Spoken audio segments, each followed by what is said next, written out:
Student ఏజ్‌లో మనకున్న biggest risk ఏంటి అంటే, బాగా చదువుకోకపోతే కెరీర్‌లో సెటిల్ అవ్వవేమో అన్న ఒక రిస్క్. అదే జాబ్‌లోకొచ్చిన తర్వాత ఉన్న బిగ్గెస్ట్ రిస్క్ ఏంటంటే, మనం సరైన పాత్‌ని ఎంచుకోకుండా గనక మన జాబ్‌ని చూజ్ చేసుకుంటే, సో, మన ఫ్యూచరే చాలా క్వెషన్ మార్క్ అవుతదండి. అలాగే మరి ఇన్వెస్ట్‌మెంట్స్‌లో బిగ్గెస్ట్ రిస్క్ ఏంటండి? డబ్బులు పోగొట్టుకోవటమా? లేకపోతే రిస్క్‌ని సరిగ్గా అర్థం చేసుకోకపోవటమా?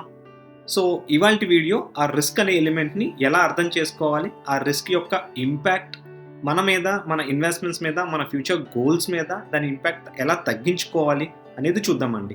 సో, నేను మీ నరేంద్రని మనవి వెల్త్ ప్రైవేట్ లిమిటెడ్ కంపెనీని రిప్రజెంట్ చేస్తున్నాను. నేనొక సర్టిఫైడ్ ఫైనాన్షియల్ ప్లానర్‌ని. సో, ఇవాల్టి వీడియోలోకి వెళ్ళిపోదామా?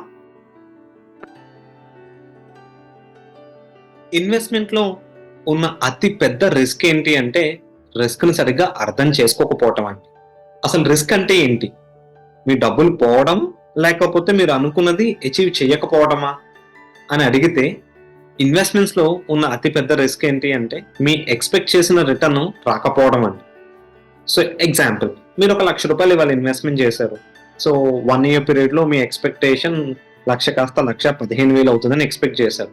సో, ఇన్‌స్టెడ్ ఆఫ్ థాట్ మీ 1,00,000 అయితే రూ. 1,00,000 దగ్గర ఉండడం, లేకపోతే 1,20,000 అవ్వడం, లేకపోతే 1,00,000 తగ్గటం.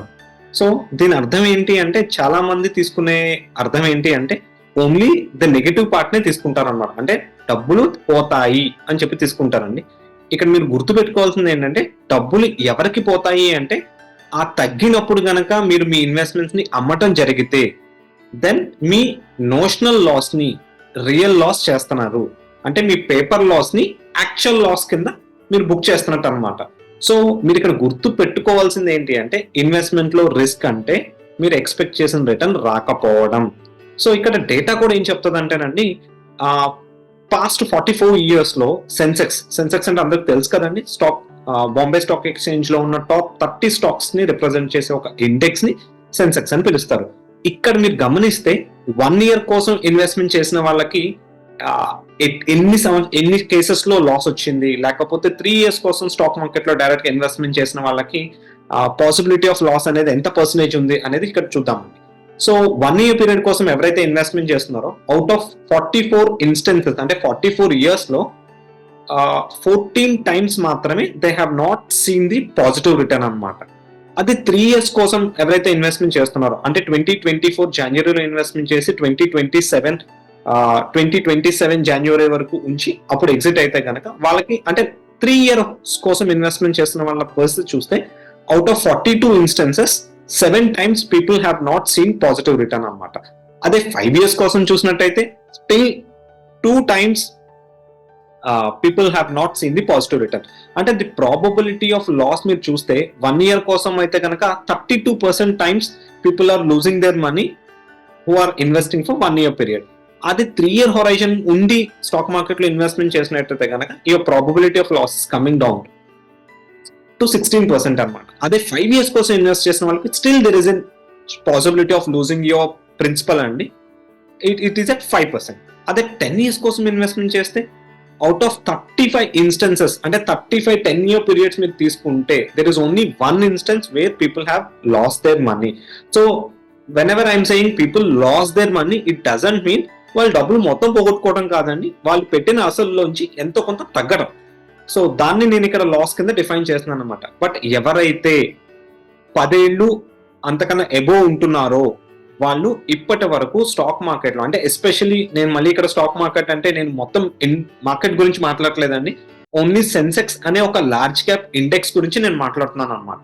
సో, అలాంటి సో కాల్డ్ బ్లూ చిప్ కంపెనీస్‌లో ఇన్వెస్ట్ చేసే ఒక ఇండెక్స్‌లో గనక మీరు పార్టిసిపేట్ చేసినట్టయితే మీ ప్రాబబిలిటీ ఆఫ్ లాస్ అనేది 0 ఎప్పటికవుతుంది అంటే మీరు 12 ఇయర్స్ గనక హోల్డ్ చేసినట్టయితే the probability of loss is becoming 0. అదే మరి ఈ రిస్క్‌ని ఇంకా తగ్గించుకోవాలి, నా పోర్ట్‌ఫోలియో మీద ఇలాంటి రిస్క్‌లు ఏమి ఉండకూడదు, నా ఫ్యూచర్ గోల్స్‌ని నేను మీట్ అవ్వాలనుకున్నప్పుడు ఈ వోలటాలిటీ ఇంతింత కాలం నేను డైజెస్ట్ చేసుకోవడం చాలా ఇబ్బంది అవుతది అని మీరు అనుకున్నట్టయితే మీరు ఫాలో అవ్వాల్సిన ఇంపార్టెంట్ విషయాలు ఏంటి అంటే, ఒకటి ఒక ప్రొఫెషనల్ మేనేజ్ చేసే ఒక పోర్ట్‌ఫోలియోని గనక మీరు చూజ్ చేసుకుంటే అంటే ఒక మ్యూచువల్ ఫండ్ ద్వారా గనక మీ ఈక్విటీ ఇన్వెస్ట్‌మెంట్ జర్నీని స్టార్ట్ చేసినట్టయితే మీ రిస్క్ అనేది 7 years కి తగ్గిపోతుందండి. ఇందాక ఏదైతే ప్రాబబిలిటీ ఆఫ్ లాస్ 12 ఏళ్లకి జీరో అవుతుంది స్టాక్ మార్కెట్ లో అని చెప్పాను, అదే ప్రాబబిలిటీ ఆఫ్ లాస్ మీరు ఒక డైవర్సిఫైడ్ ఈక్విటీ ఫండ్ లో కనుక మీరు ఇన్వెస్ట్మెంట్ చేస్తే అది 6.8 years కే మీ ప్రాబబిలిటీ ఆఫ్ లాస్ జీరో అవుతుందండి. అంటే 7 years కోసం, 6 to 7 years కోసం మీరు మ్యూచువల్ ఫండ్ లో ఏ డైవర్సిఫైడ్ ఈక్విటీ స్కీమ్ లో ఇన్వెస్ట్మెంట్ చేసినా కూడా ఇప్పటి వరకు లాస్ట్ 45 years లో ఇన్వెస్టర్స్ ఎప్పుడు వాళ్ళ డబ్బులు ప్రిన్సిపల్ తగ్గడం చూడడం జరగలేదండి. సో గుర్తుపెట్టుకోండి, మీరు రిస్క్ ను తగ్గించుకోవాలి అంటే ఒక ప్రొఫెషనల్ మేనేజ్ చేసే పోర్ట్ఫోలియో ద్వారా కానీ ఒక ప్రొఫెషనల్ కి కానీ మీ మనీని అప్పచెప్పడం వల్ల సో మీ రిస్క్ తగ్గుతుంది. అండ్ రెండో ముఖ్యమైన విషయం ఏంటి అంటే please do not try to time the market. Always గుర్తుపెట్టుకోండి, ఇది మంచి టైమా కాదా, ఇప్పుడు మార్కెట్ లో ఇన్వెస్ట్మెంట్ చేయొచ్చా లేదా, రేపు ఎలక్షన్స్ వచ్చిన తర్వాత ఇన్వెస్ట్మెంట్ చేయాలా, ఈ ప్రాసెస్, ఈ టైమింగ్ ప్రాసెస్ లో మీరు చాలా టైం ని కోల్పోతారండి. సో ముఖ్యంగా మీరు గుర్తుపెట్టుకోవాల్సింది ఏంటంటే మీ ఇన్వెస్ట్మెంట్ కి టైం ఇవ్వటం అలవాటు చేసుకోండి. ఎందుకంటే the amount of time you give to your investment will create huge amount of wealth in the long run. And next most important ఏంటి, ఈ మార్కెట్స్, ఈక్విటీ, టైమింగ్ ఇవన్నీ ఏమి తెలియని వాళ్ళ కోసం సింపుల్ గా ఒక diversified equity mutual fund scheme లో కనుక మీరు మంత్లీ ఎస్ఐపి మోడ్ లో ఇన్వెస్ట్మెంట్ చేసుకుంటా వెళ్ళి ఒక 6 to 7 years హొరైజన్ హోల్డ్ చేసినా కూడా ఇప్పటి వరకు the least possible return an investor have seen through SIP mode in a diversified equity fund is 8% అండి. సో ఎందుకో ఇప్పుడు ఎస్ఐపి ఎందుకు చేయాలో మీకు అర్థమై ఉంటుందండి. And always start your investment with a purpose in mind. అంటే ఏ పర్పస్ కోసం నేను ఇన్వెస్ట్మెంట్ చేయాలనుకుంటున్నాను అనే క్లారిటీ మీకు ఉంటే కనుక ఎలాంటి కేటగిరీ ఆఫ్ ప్రొడక్ట్ లో మీరు ఇన్వెస్ట్మెంట్ చేసుకోవడం వల్ల మీ రిస్క్ మినిమైజ్ అయిపోతుంది, లేకపోతే మీ రిస్క్ నలిఫై అయిపోతుంది అనేది మీకు అర్థమవుతుందండి.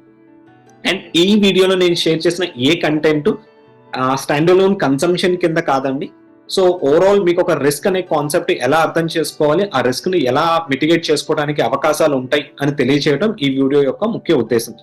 సో ఈ వీడియో చూసిన తర్వాత మీరేమన్నా ఇన్వెస్ట్మెంట్ డెసిషన్ తీసుకోవాలనుకుంటే ఖచ్చితంగా మీ ఫైనాన్షియల్ అడ్వైజర్ని కానీ, మీ మ్యూచువల్ ఫండ్ డిస్ట్రిబ్యూటర్ని కానీ, ఒక సర్టిఫైడ్ ఫైనాన్షియల్ ప్లానర్ని కానీ కన్సల్ట్ అయిన తర్వాతనే మీ డెసిషన్ తీసుకోండి. హోప్ ఈ వీడియోలో షేర్ చేసిన కంటెంట్ మీకు ఉపయోగపడుతుంది అనుకుంటున్నాను. Keep watching us. Thank you.